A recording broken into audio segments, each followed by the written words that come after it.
Hey there, comic book fans. I'm back from the comic shop again today. I got a lot of things to show you this morning. It's actually the comic book yesterday. There's another early morning one, by the way. Just before 7 a.m. Got 11 comics at the comic shop, a couple from eBay.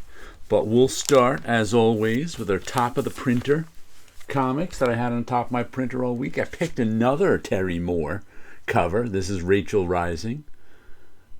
A nice, it looks like a pencil sketch cover rather than inked, with some color, some toned background, and a Jack Kirby. I didn't even look up who inked him on this, but there's only one signature there, Jack Kirby, so maybe he inked himself. I don't know. I should have looked it up, but I just didn't. I liked the mystery. So there's a little Superman's pal, Jimmy Olsen, with that crazy looking vampire.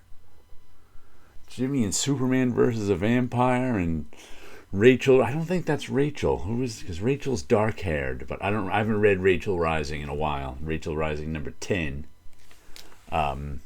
Which Terry Moore isn't doing individual comics anymore. I think he's just doing collect trades, graphic novels. So I don't know when his next thing is coming out, but keep my eye open for that. I'll put these back and replace them with two more. And here's what I got on eBay. One of my favorite series is Uber. Kieran Gillen, who's Kanan White, and I have all the issues of Uber. Sometimes I go on eBay, just look at the alternate covers, and I'm like, should I get alternate covers? But I never do, because I wouldn't have to just sit around. But this was a Zero issue that I didn't have. I didn't know it existed, I think. So picked up Uber number 0, and let's see, I bought these two things together, Uber number 0, and I picked up this Walking Dead 100 just because I've been rebuying some of the Walking Deads that I sold a few years ago when I was broke, and this cover just kept popping up as I'm looking for the issues I actually need. This cover kept popping up and catching my eye. Frank Quitely, issue number 100. I find that really, really creepy. So I decided to get it. And these were, the actual issues were cheap. Then there was the shipping and everything, and tax. So it ended up, like, I think this one, the actual issue was $4, and this one, the actual issue was $2. But altogether, with shipping and tax, they were $6.74 a piece. So that'll drive the price up a bit. Let's see what I got at the comic shop this week. First Red Band Marvel I've gotten. I got this because it's a Scott Koblish cover. I think they call them throwback covers or something like that, these particular ones, because he's drawing them in an older style. I forget what exactly they called variant. It just says variant edition, but I'll tear the bag off it, of course, because I want to see the whole cover. And I think he's got one of these same covers for issue 2 I just pre-ordered too. So maybe he's doing the whole series. I'm not sure, but I'll get them if he is.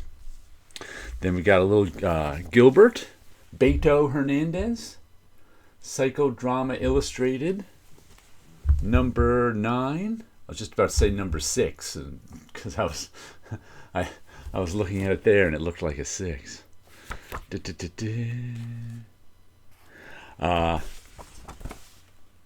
He's always got stuff. A lot of times I always say with Beto, he just like creates characters and throws them into situations.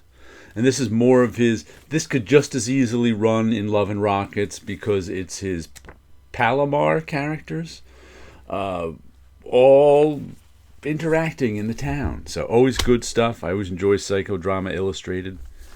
Then we've got The Seasons, number 8. Rick Remender, Paul Azaceta. There are 4 daughters, all named Seasons, is really starring the youngest of them, who's like 14.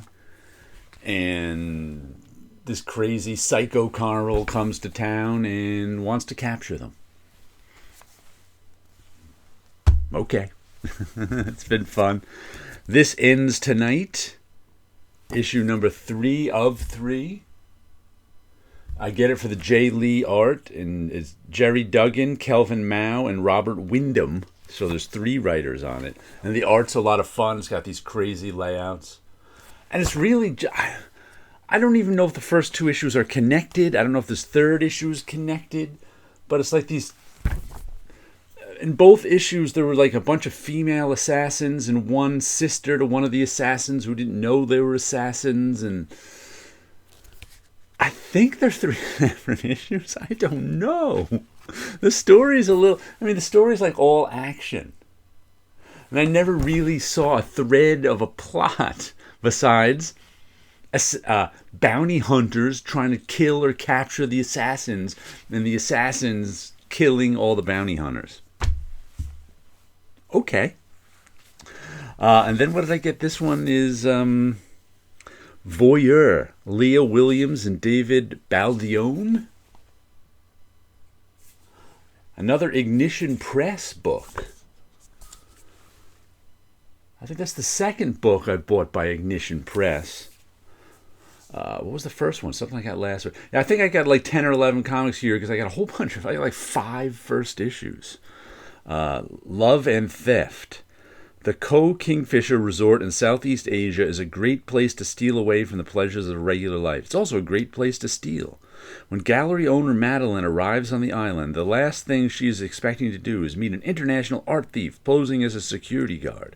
All right, that sounds like what it's about. I think I looked through it and liked the art.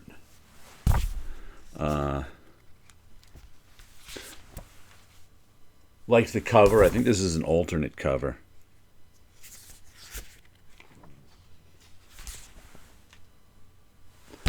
Oh, the other one came... Oh, the other one was... What was it? Murder Podcast. That was it. I liked Murder Podcast. That was the other one. I think there's some sort of code on the back. Unlock your story, Ignition Press. I don't know what that is. I didn't... Oh, there's all the covers. And it's not quite a wraparound, but a bit of a wraparound. A little case wrap on it. We'll see how that one is. Invincible Universe, Battle Beast, issue number 5. Robert Kirkman, Ryan Otley, and Elisa Leone. I've been enjoying this one thoroughly. Battle Beast is some big tough guy who's going around the known universe in a spaceship looking for someone tough enough to kill him. Spoiler, in the Invincible series, he eventually does, near the end, find a guy tough enough to kill him. But this takes place before that. And what was this one? This one's pretty thick. Oh, it's square bound. Good as Dead, David Lapham, Maria Lapham, and Dee Cunniffe. I obviously bought this one because of the David Lapham. I usually buy his stuff. Oh, it's an $8 book, too. I didn't even realize that when I bought it. But I'm a big fan of David Lapham's art. I don't know if this is a one-shot. It must... is it a one-shot? Let me switch to the end. Let me quick see if I can see... to be continued. No to be continued. So this might be a one-shot. But it's probably 48 pages, so it's twice as big as a regular $4 comic. So, Good as Dead. Wonder what it's about. No little note on the back. Exquisite Corpses, number 5. This is the one about all the assassins trying to kill each other in a small town in order to get their families to be running the United States, the secret families that really run the United States behind the scenes. Written by Jordi Belair with James Tynion. Art by Claire Rowe with Michael Walsh. Colors by Jordi Belair. Letters by Becca Carey. It's been fun. This one's been a pretty popular book. I see it on the sales charts. And I know the first issue everybody was into. So hopefully everybody will buy it through to the end. I think it's 5, 10, or 12 issues. I can't remember which. But I've been enjoying it. It's fun. It's fun. I mean, it's not very deep. It's assassins trying to kill each other, but it's fun. And Creepshow Volume 4 is here. Always good covers on these Creepshows. 2 stories. Tale as Old as Time. Jeremy Adams, Edward Riso, Mike Spicer is our colorist, and Pat Brosseau is our letterer. That's how I say his name now, because I don't really know him, but I'm friends with him on Facebook because he's an ex-Marvel bullpenner. He was there before my time. And one time he just happened to write on, people always say my name wrong. And I was like, but he didn't tell us how to say his name. So now I say it like Bro and Junior Seau. In case you don't know, Junior Seau was a linebacker of the San Diego Chargers back in the day. Really good. Spelled his name Seau, and that's at the end of Pat Brosseau. So that's... and then the second story is Little House on the Left, Rosie Knight, Oliver Ono, and Pat Brosseau. So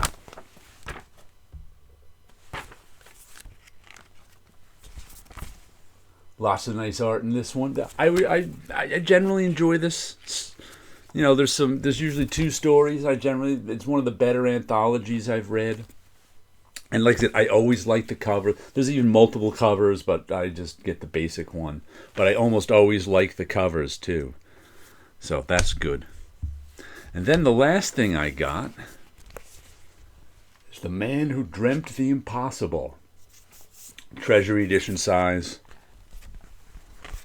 Some nice artwork. And it was Paolo who told us about this one. I had to reorder it. Because, let's see, they had a little thing in the back. Here are the creators. Oops.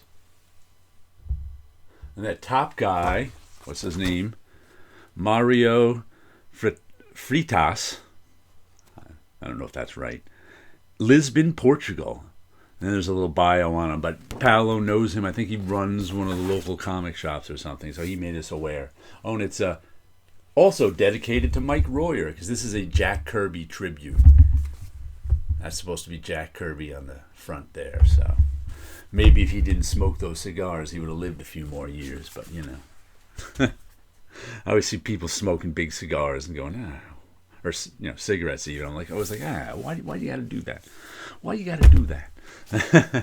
Let me show you a little something I did. This one is let's see, Dreams of Things 297.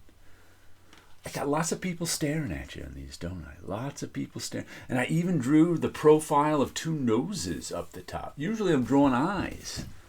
How did I get noses going up there? I draw lips too, some lips there. But noses far less often. Those 2 fellas staring at you, looking at you. See, they're just looking at you. They're just kind of glancing at you. This guy is staring at you with his third eye, too. Lots of colorful fun in this. That background even blends into the foreground a little more than usual. I like the way that one came out. When did I do this? Beginning of August. August 4. First time I've seen it since then.